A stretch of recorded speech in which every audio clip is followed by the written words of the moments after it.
Hello everyone and welcome back to another video. Today's video is something I have promised for a long time. We're gonna be talking about traveling. So I travel with Mera everywhere I go. We've traveled with car, with plane and also with a train. Today we have a special guest. This is Abby, and no, Abby is not my second dog. Abby is the dog of my sister and I am looking after her for 2 weeks while my sister is back in Bulgaria. And Mary is kind of having a sister of her own. She is learning a lot, but I will make a separate video on our stay here. We are currently in Ifetsheim and we traveled all the way from Berlin to Karlsruhe for 6 hours with a train. And then we took a car from there for another half an hour here. I have traveled many times with a train in Germany with Mera, and I've used 2 different providers, so this can either be Deutsche Bahn or Flixtrain. If you have a dog with the size of Abby, she is under a kilo right now, but she would get up to 5 kilos, and this is still okay.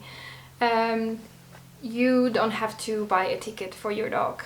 But then something you need to know is basically your dog needs to be traveling in some kind of a container. So this can either be something like this, which is a travel container, or a travel bag like that. But if you're traveling with a bigger size dog like Mera, then you would have to buy a ticket for them. And even though you have a ticket, this does not mean your dog gets a seat. They have to stay on the ground, under your feet, or somewhere around. If you're traveling with Flixtrain, you can buy a kid's ticket for your dog and you can do that online. If you're traveling with Deutsche Bahn, however, you have to buy a dog ticket for them, and this is something that you cannot buy online. You have to go to a center where they sell tickets. This is usually the Reisebüro. And the ticket for both whether it is Flixtrain or Deutsche Bahn, it is around 50% of the price of your ticket. If your dog is not going to be traveling in a box or a bag, you would definitely have to wear a muzzle. And it's very important to get your dog used to wearing a muzzle. I would make a separate video on this. I have 2 muzzles for Mera. One is a more light version of a muzzle and she's pretty tolerant towards that one. So far I had not had any complaints wearing that muzzle.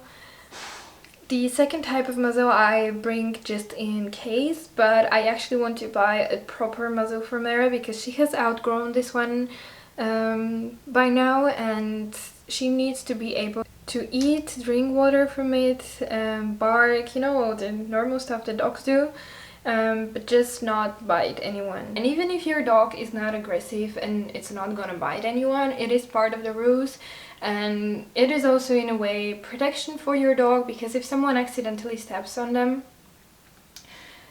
you don't know how your dog is really gonna react to this. So Mera has never bitten anyone, but it takes one situation for you to get in trouble for that. Another thing you need to take into consideration when traveling with a train is the duration of the whole travel. So this could be somewhere between 2 hours up to 20 hours. And some things that I made sure I check out before that is where the train has longer stops, and this is the place where I can take Mera out and have some kind of a short walk of up to 5-7 minutes. Also give her a chance to go potty. If you're traveling with a small dog like Abby, she's still using potty pads, and if your dog is trained to go on potty pads, you also don't need to take the dog out, but you can either go into the toilet and put a potty pad there so your dog can use that, or find a space where you can do that. With such long trips, you need to make sure you prepare good for it. Our train was around 12 at noon. So what I did is I invited my neighbor and her dog to our place in the morning. So while I was still gathering the luggage, our dogs were playing. Mera was pretty tired after that. I had a long walk with her in the morning. By the time we got to the train, she was really tired and she wanted to sleep. So she had a good sleep of around like 2 hours in the train.